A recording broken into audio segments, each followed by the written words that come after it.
lana fi Rajab wa Sya'ban wa ballighna Ramadan. Alhamdulillah, kita sudah memasuki bulan Rajab. Sebentar lagi Sya'ban dan mudah-mudahan kita menangi bulan suci Ramadan.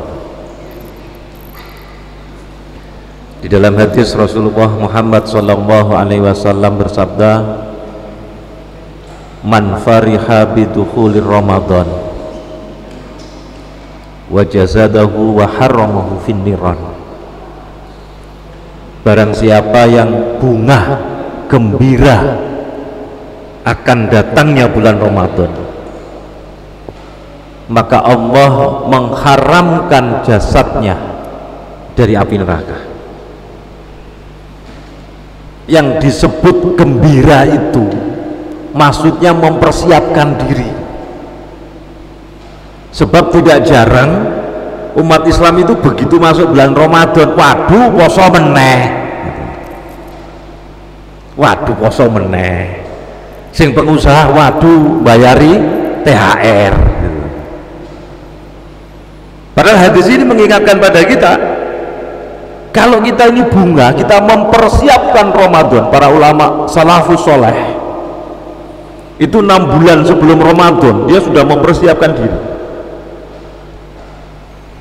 Maka saran saya, sebelum bulan suci Ramadan, maka kita kembali membuka fikih puasa, agar pada saat bulan Ramadan kita sudah on, kita sudah tahu, bukan bolak-balik takok syarat sahnya puasa apa, yang membatalkan apa saja. Nah, jenengan bisa baca fikih Islam tulisan Haji Sulaiman Rosyid, itu sudah enak, tinggal baca saja. Sehingga nanti ketika memasuki bulan suci Ramadan, kita sudah tahu betul fikih puasa tadi itu, apa syarat sahnya, apa saja yang membatalkan puasa dan sebagainya.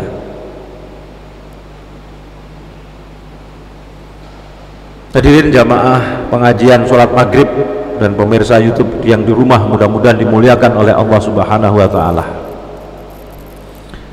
Tema saya malam hari ini adalah 6 syarat untuk meraih surga.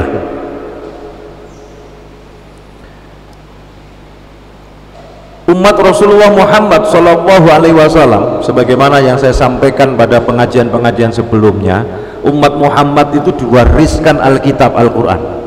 Nah, di situ ada 3 tipologi untuk merefresh kembali. Tipologi yang pertama adalah orang-orang yang disebut dengan zalimul linafsi, orang yang mendolimi dirinya sendiri.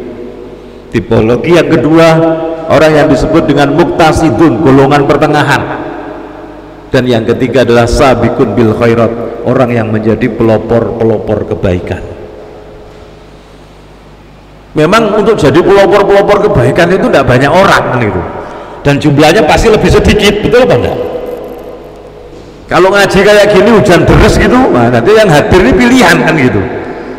Nah tapi kan ini juga ditayangkan streaming YouTube, jadi bisa didengarkan juga, bisa dilihat oleh pemirsa YouTube. Baginda Rasulullah Muhammad Sallallahu Alaihi Wasallam ini saya ambil dalam kitab Durratun Nasihin. Kalau saya terjemahkan bebas, Rasul mengatakan gini, barang siapa yang melakukan sholat berjamaah dan dia duduk di dalam majelis ilmu, mudah-mudahan kita termasuk ini, serta mendengarkan firman Allah lalu mengamalkannya, maka Allah Subhanahu wa Ta'ala akan memberinya 6 perkara. Nah, mudah-mudahan kita termasuk dalam hadis ini. Barang siapa yang melakukan sholat berjamaah, kemudian setelah itu duduk di dalam majelis ilmu, mendengarkan firman Allah, mendengarkan ayat-ayat Allah, lalu kemudian mengamalkannya, maka Allah Subhanahu wa Ta'ala akan memberinya 6 perkara. Apa 6 perkara yang disebutkan oleh hadis Rasulullah Muhammad Sallallahu Alaihi Wasallam? Rezeki dari usaha yang halal. karena kehalalan rezeki itu penting. Al-malul halal menyebabkan keberkahan. Nah, ternyata di dalam hadis ini disebutkan orang yang istiqomah, orang yang rajin sholat berjamaah, kemudian duduk di dalam majelis ilmu dan dia mendengarkan firman Allah, kemudian lalu mengamalkannya, maka Allah akan memberikan 6 perkara. Yang pertama adalah rezeki dari usaha yang halal. Yang kedua, selamat dari azab kubur. Yang ketiga, menerima nanti kitabnya dengan tangan kanannya. Ya, jadi nanti di yaumul hisab, rapotannya kita akan menerima amalan kita itu, menerima kitabnya dengan tangan kanannya. Dan yang keempat, melewati sirat bagaikan kilat yang menyambar. Sirat itu jembatan. Melewati sirat bagaikan kilat yang menyambar. Dan yang kelima, dihimpun bersama para nabi. Dan Allah, yang keenam, dan Allah membangun untuknya sebuah gedung di surga dari permata yakut merah yang mempunyai 40 pintu. Ini disebut di dalam kitab Zubdah, dikutip dari kitab Durratun Nasihin. Jadi majelis-majelis ilmu yang semacam ini itu banyak keutamaannya. Jadi selain malaikat mendoakan kita, ternyata ada, Allah akan memberikan 6 perkara di dalam hadis ini. Yang pertama adalah rezeki dari usaha yang halal. Yang kedua, selamat dari azab kubur. Yang ketiga, menerima kitabnya dengan tangan kanannya. Dan yang keempat, melewati sirat bagaikan kilat yang menyambar. Dan yang kelima yang luar biasa, dihimpun bersama para nabi. Dan yang keenam, Allah membangun untuknya sebuah gedung di surga dari permata yakut merah yang mempunyai 40 pintu. Hadirin jamaah pengajian sholat maghrib yang dimuliakan oleh Allah Subhanahu wa ta'ala, Imam An-Nawawi Al-Bantani di dalam kitab Nasaihul Ibad, beliau mengutip perkataan Sayyidina Ali bin Abi Thalib radhiyallahu anhu. Apa yang dikatakan oleh Sayyidina Ali? Siapa saja yang mengumpulkan 6 perkara, berarti dia telah mendapatkan kunci untuk membuka pintu surga dan menutup pintu neraka. Apa 6 perkara itu? Jadi Imam An-Nawawi Al-Bantani di dalam kitabnya Nasaihul Ibad, beliau mengutip perkataan Sayyidina Ali bin Abi Thalib radhiyallahu anhu. Sayyidina Ali berkata, siapa yang mengumpulkan 6 perkara, berarti dia telah mendapatkan kunci untuk membuka pintu surga dan menutup pintu neraka. Apa 6 perkara itu? Yang pertama adalah mengetahui Allah, mengenal Allah, lalu menaatinya. Jadi kalau ada orang dia mengaku mengenal Allah, mengaku beriman kepada Allah, lalu dia tidak menaatinya, maka berarti sama halnya dia tidak mengenal Allah. Sayyidina Ali mengatakan, kalau 6 perkara ini ada pada diri kita, maka kita akan mendapatkan kunci untuk membuka pintu surga dan menutup pintu neraka. Apa 6 perkara tadi? Mengetahui Allah, mengenal Allah, lalu menaatinya.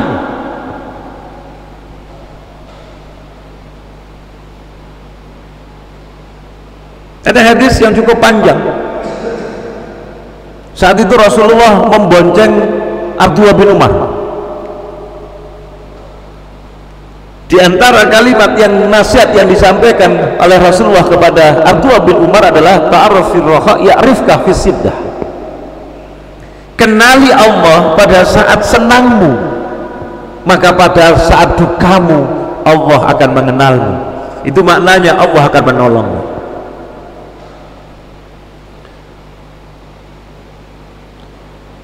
Nabi Yunus alaihissalam dengan Fir'aun. Nabi Yunus alaihissalam ketika diuji oleh Allah, dia dalam perut ikan, dia mengucapkan kalimat la ilaha illa anta subhanaka inni kuntu minadh dhalimin. Fir'aun pun ketika dia mengejar Nabi Musa alaihissalam, kemudian sampailah kemudian Nabi Musa alaihissalam kepepet, kemudian Allah perintahkan pada Nabi Musa alaihissalam, pukullah tongkatmu, maka kemudian terbukalah air laut itu. Dan ketika Nabi Musa alaihissalam dan umatnya selamat melewati itu, kemudian Fir'aun mengejarnya, dan pada saat itulah kemudian Fir'aun kemudian tenggelam di lautan itu. Dan di saat itu pula, pada saat sakaratul maut, nyawanya sampai ke tenggorokan, Fir'aun itu sudah menyebut kalimat tauhid juga. Dia menyebut kalimat tauhid, mengakui Tuhan Nabi Musa alaihissalam. Tapi kenapa tauhidnya Nabi Yunus diterima oleh Allah, bahkan Nabi Yunus diselamatkan oleh Allah? Kenapa tauhidnya Fir'aun tidak diterima? Ketika Nabi Yunus alaihissalam mengucapkan kalimat la ilaha illa anta subhanaka inni kuntu minadh dhalimin, para malaikat di arsy itu, ya Allah, saya kenal suara ini, tapi siapa ya Allah? Jadi kalimat yang diucapkan oleh Nabi Yunus alaihissalam membuat getar arsy. Salman Al-Farisi ketika menjelaskan ayat tentang Nabi Yunus alaihissalam, dia mengatakan dengan membacakan ayat, seandainya Nabi Yunus ini bukan hamba Allah yang mengenal Allah pada saat senangnya, maka pada saat dukanya dia tidak akan dikenal, tidak akan ditolong oleh Allah. Bisa dipahami nggih? Karena pada saat ketika mengenal Allah, mengingat Allah pada saat senang itu angel, Pak. Maka para malaikat tadi, aku tidak asing dengan suara ini. Kemudian dijawab oleh Allah, ya itu suara hambaku Dhunnun, suara hambaku Nabi Yunus. Karena ketidaksabarannya kemudian saya uji dia. Dia sekarang ada di perut ikan. Kemudian apa kata malaikat? Ya Allah, bukankah kau berjanji siapa saja yang mengenalmu pada saat senangnya, maka pada saat dukanya kau akan mengenalnya. Maka Allah mengatakan, ya aku akan selamatkan Nabi Yunus alaihissalam. Bisa dipahami sampai sini?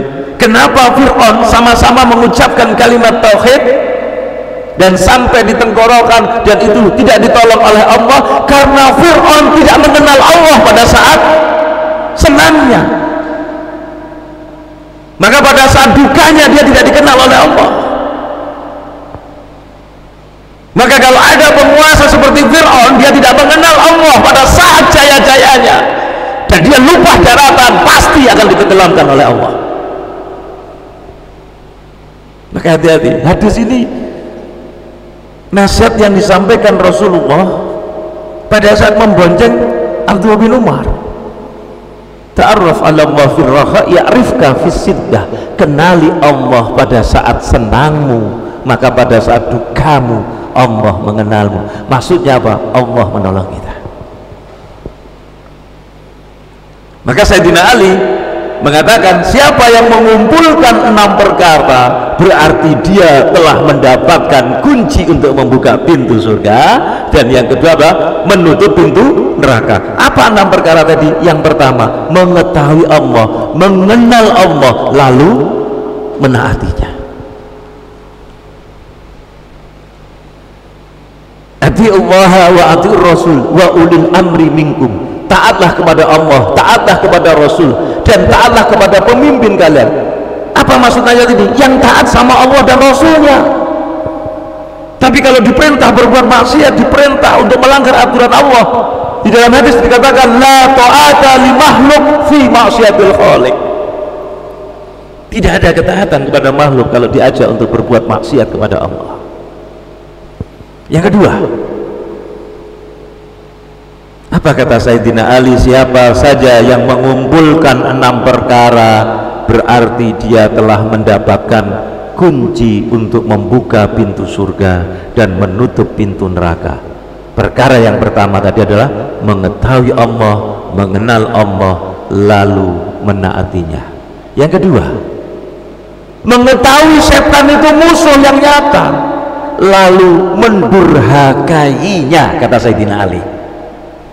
Jadi kalau mengenal Allah, mengetahui Allah, lalu menaatinya. Yang kedua, perkara yang kedua, mengetahui setan itu musuh yang nyata. Setan itu senantiasa membuat tipu daya bagi manusia, lalu dia mendurhakainya. Harusnya bukan dijadikan setan itu sebagai sahabat, sebagai teman. Ini perkara yang kedua. Perkara yang ketiga, 6 perkara yang siapa yang mengumpulkannya, kata Sayyidina Ali, maka dia akan mendapatkan kunci untuk membuka pintu surga dan menutup pintu neraka.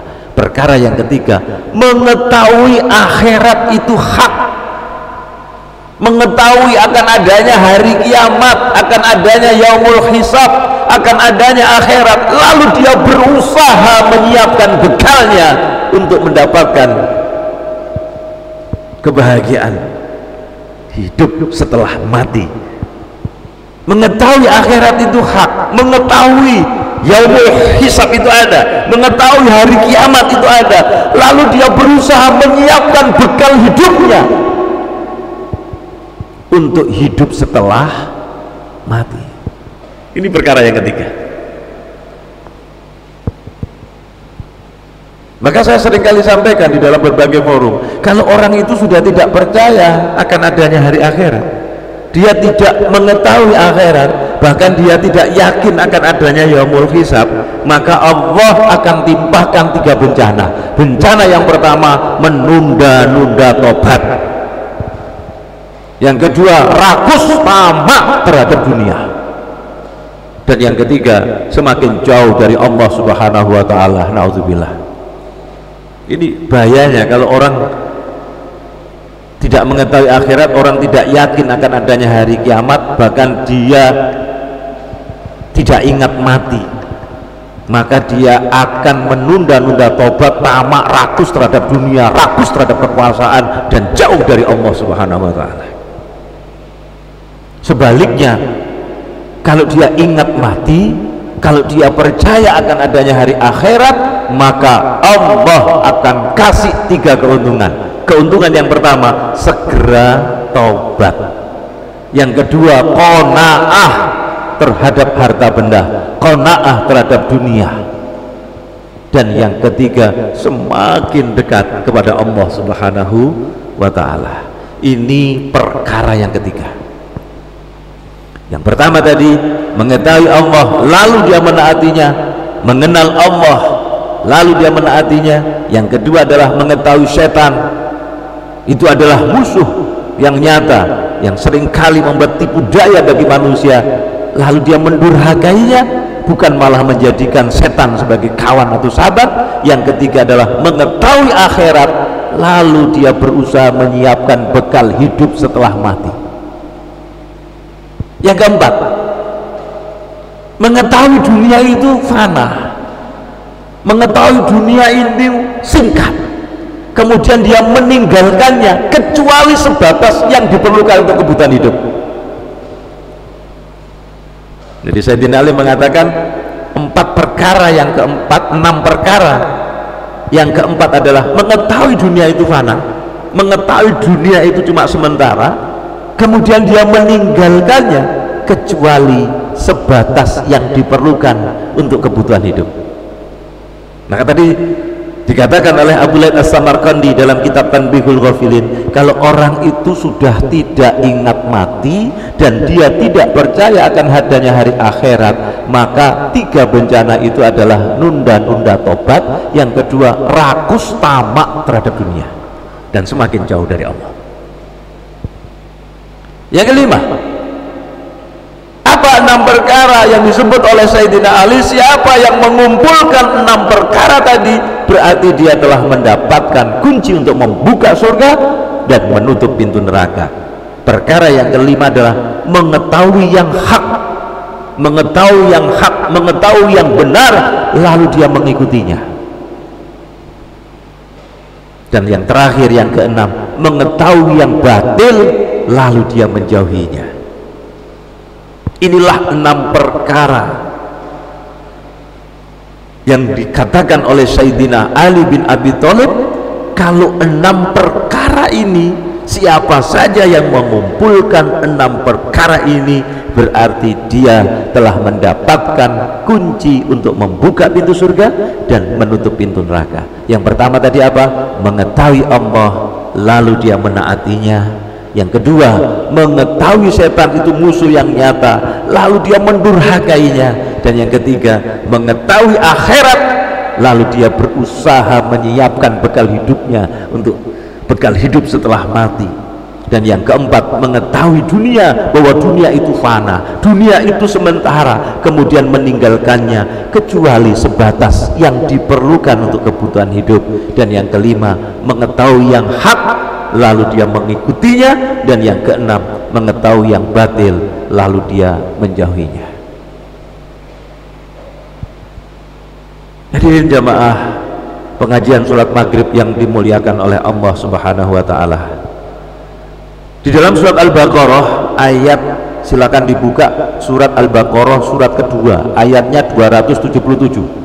Silakan jenengan buka surat kedua ayat 277.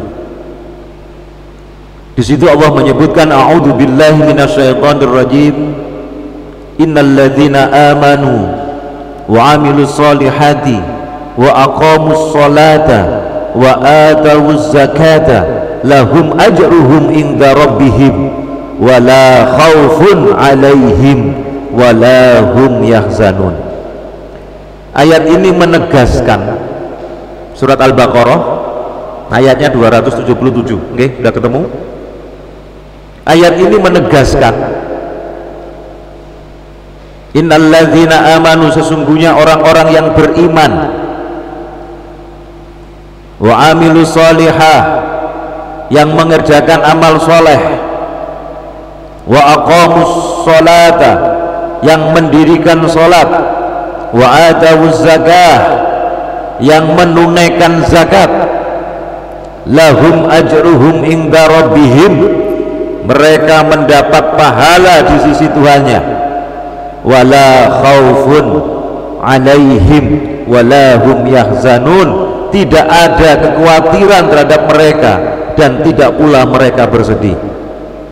Di dalam tafsirnya, ayat ini menegaskan tentang perbuatan yang baik yang dapat menghindarkan diri dari perbuatan yang dimurkai Allah. Allah menyebutkan bahwasanya orang yang mempunyai 4 macam sifat yang disebut di dalam ayat ini, maka tidak ada kekhawatiran atas diri mereka, tidak bersedih hati terhadap segala cobaan yang ditimpakan Allah kepadanya. Apa 4 macam itu? Yang pertama, beriman kepada Allah. Sebab tanpa iman kepada Allah, seluruh amal ibadah, seluruh amal perbuatan kita itu tidak ada nilainya di hadapan Allah. Syekh Al-Qarni mengatakan, manusia itu kalau tanpa iman dan amal soleh, maka jabatannya, kekayaannya, kedudukannya, harta benda yang dia punyai itu tidak ada nilainya di hadapan Allah, karena perbuatan yang dia lakukan itu seperti fata morgana, perbuatan yang dia lakukan itu seperti debu berterbangan. Maka di dalam ayat ini dijelaskan 4 macam yang membuat, kalau ke-4 macam sifat itu ada pada diri kita, maka tidak ada kekhawatiran atas diri kita ini. Mereka tidak bersedih terhadap segala cobaan yang ditimpakan Allah kepadanya. Yang pertama adalah beriman kepada Allah, yang kedua adalah mengerjakan amal soleh, dan yang ketiga adalah menunaikan sholat, yang keempat menunaikan zakat. Di dalam tafsir ayat ini dijelaskan keempat macam ini itu menjadi obat untuk menyembuhkan penyakit akibat praktek riba. Jadi bila seseorang itu dia beriman kepada Allah, maka dengan iman yang sebenarnya sekalipun dia sebelumnya adalah pemakan riba, maka iman itu akan mendorong dia ke arah perbuatan yang baik. Imannya akan mendorong dia untuk mengerjakan sholat, menunaikan zakat yang merupakan hak orang lain yang ada pada hartanya. Jadi ketika saya ditanya, gimana Pak Fakih agar caranya saya itu berhenti dari pemakan harta riba, jawaban Allah jelas, beriman kepada Allah, tobat. Kemudian apa? Kerjakan amal soleh, tunaikan sholat dan zakat. Karena dalam tafsir ayat ini dijelaskan ini obat untuk menyembuhkan penyakit akibat praktek riba.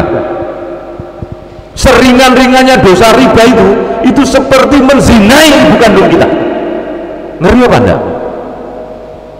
Orang itu kalau makan babi, kamu makan babi enggak boleh, haram. Tapi kalau riba, kalau makan babi mau apa enggak? Kenapa enggak mau? Karena babi haram. Tapi kalau melaksanakan riba, memakan riba, kenapa orang kemudian tidak takut?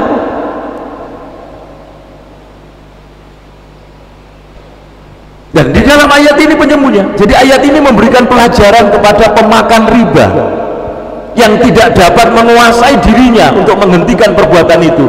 Seakan-akan Allah berkata, hai pemakan riba, berhentilah kamu dari makan riba. Jika kamu telah berniat menghentikannya, sedangkan kamu sendiri tidak bisa menguasai diri, maka lakukan 4 ini. Seakan-akan Allah itu mengatakan itu. Dan alhamdulillah murid-murid saya yang sudah terlibat riba, utangnya miliaran Pak, alhamdulillah satu persatu sudah mulai lunas dan dia hanya bayar pokoknya. Saya katakan kalau kamu hijrahnya total, kalau kamu berhenti, kalau kamu lakukan itu, Allah akan kasih jawaban. Masalahnya banyak yang tidak yakin Pak, yang tidak yakin itu gantentek sampai sekarang.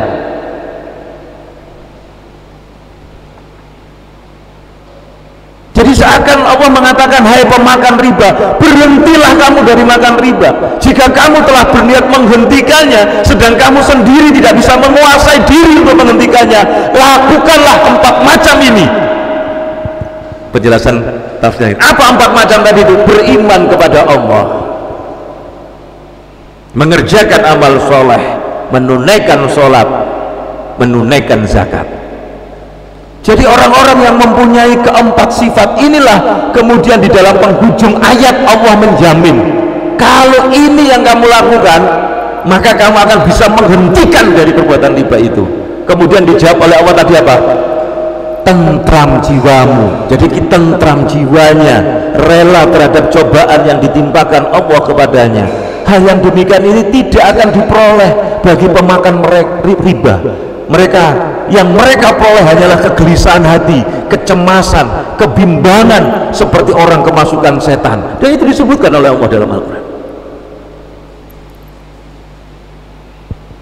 Maka di dalam kitab Tabyinul Maharim, Rasulullah SAW bersabda, barang siapa yang memelihara sholat-sholatnya, maka sholat-sholat itu akan menjadi cahaya, akan menjadi tanda bukti, akan menjadi tanda keselamatan baginya pada hari kiamat. Ini dikuatkan oleh hadis ini, disebut di dalam kitab Tabyinul Maharim. Rasulullah SAW bersabda yang artinya barang siapa yang memelihara sholat-sholatnya, maka sholat-sholatnya itu akan menjadi cahaya, akan menjadi tanda bukti, akan menjadi keselamatan baginya pada hari kiamat. Dan barang siapa yang tidak memelihara sholatnya, maka sholat itu tidak menjadi cahaya, sholat itu tidak menjadi tanda bukti maupun keselamatan baginya. Maka terakhir, segeralah bertobat, kan gitu. Dan itu diseru oleh Allah dalam surat Ali Imran dengan buka ayat 133, wasari'u ila maghfiratin mir rabbikum wa jannatin arduhas samawati wal ard uiddat lil muttaqin, dan bersegeralah kamu kepada ampunan dari Tuhanmu dan kepada surga yang luasnya seluas langit dan bumi, yang disediakan untuk orang-orang yang bertakwa. Uiddat lil muttaqin. Di dalam ayat ini Allah menyuruh agar kaum muslimin bersegera meminta ampunan kepadanya bila sewaktu-waktu berbuat dosa, berbuat maksiat, segera tobat, karena manusia itu tidak luput dari kesalahan, kekhilafan. Rasulullah yang dijamin masuk surga saja tidak kurang dia mengucapkan istighfar sebanyak 70 kali. Loh, kita yang tidak ada yang jamin kok, malah harusnya lebih banyak lagi. Jadi ayat ini memerintahkan kita, Allah menyuruh agar kaum muslimin bersegera meminta ampunan kepadanya bila sewaktu-waktu berbuat dosa, bila sewaktu-waktu berbuat maksiat, untuk segera bertobat, karena manusia tidak luput dari kesalahan, manusia tidak luput dari kekhilafan. Maka seorang muslim tidak akan mau mengerjakan perbuatan yang dilarang, tetapi kadang-kadang karena kuatnya godaan tadi, kuatnya tipu daya setan, dia terjerumus ke dalam jurang maksiat. Kemudian ketika dia sadar akan kesalahannya, kemudian dia menyesal atas perbuatannya, lalu dia bertobat, lalu dia mohon kepada Allah, maka Allah akan mengampuni dosanya. Jadi ketika turun ayat ini, surat Ali Imran 133, 134, 135 dan seterusnya, iblis itu gusar. Kenapa gusar? Wah, kalau ayat ini dipahami oleh manusia, maka usaha kita menggoda manusia itu akan sia-sia. Karena ketika manusia itu kemudian dia menyesali kesalahannya, dia sadar, dia tobat, maka dia diampuni oleh Allah. Jadi ayat ini membuat gusar iblis.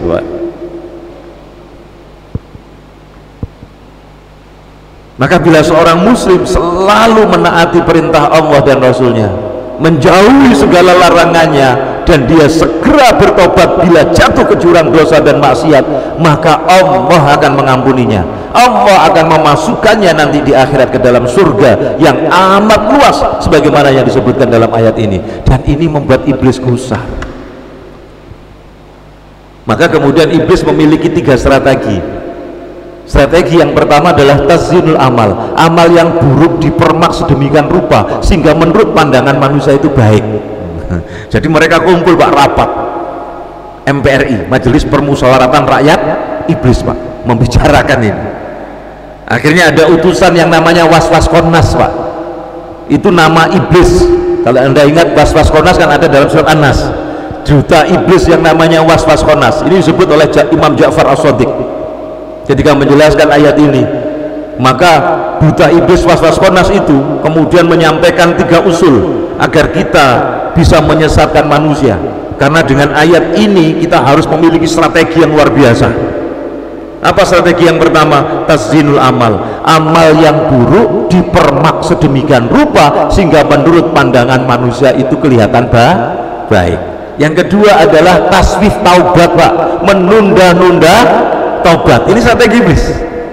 Dan yang ketiga adalah tulul amal, banyak angan-angan.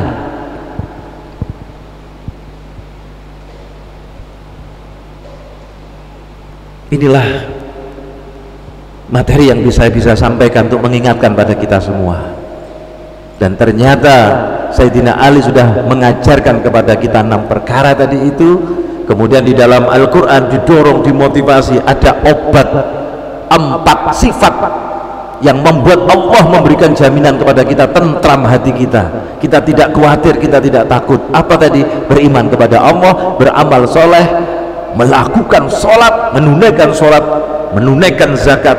Bahkan di dalam hadis tadi itu, siapa saja yang menjaga sholat-sholatnya, maka Allah akan memberikan cahaya, dan cahaya itu menjadi tanda bukti, cahaya itu menjadi tanda keselamatan kita nanti di hari kiamat. Maka kemudian segeralah tobat tadi. Mungkin ini yang bisa saya sampaikan. Mudah-mudahan Allah Subhanahu wa Ta'ala memberikan kekuatan iman dan Islam, kesadaran terus menerus untuk berjuang, dan mudah-mudahan kita menangi bulan suci Ramadan. Sebab tidak banyak orang Pak, kadang-kadang pas masuk Ramadan kalau ajal itu tiba kan tidak bisa nyegah, betul Pak? Maka kita berdoa mudah-mudahan kita menangi Ramadan, Kalau toh kita tidak menangi bulan suci Ramadan, tapi kita sudah berusaha untuk memantaskan diri dan menyiapkan diri, kita bunga, itu wujud dari bunga, wujud dari gembira, senang menyambut Ramadan. Maka insya Allah kalau kemudian kita mati, insya Allah mati dalam keadaan apa? Husnul khotimah. Mungkin ini yang bisa saya sampaikan, kurang dan lebihnya saya mohon maaf. Wabillahi taufiq wal hidayah waridha wal inayah. Wassalamualaikum warahmatullahi wabarakatuh.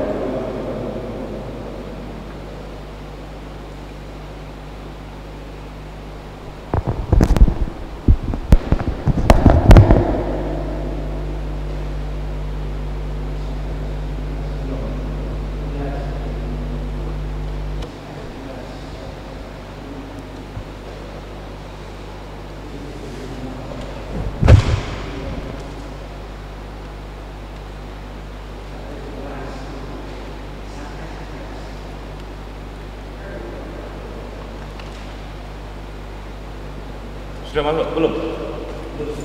Kurang berapa menit?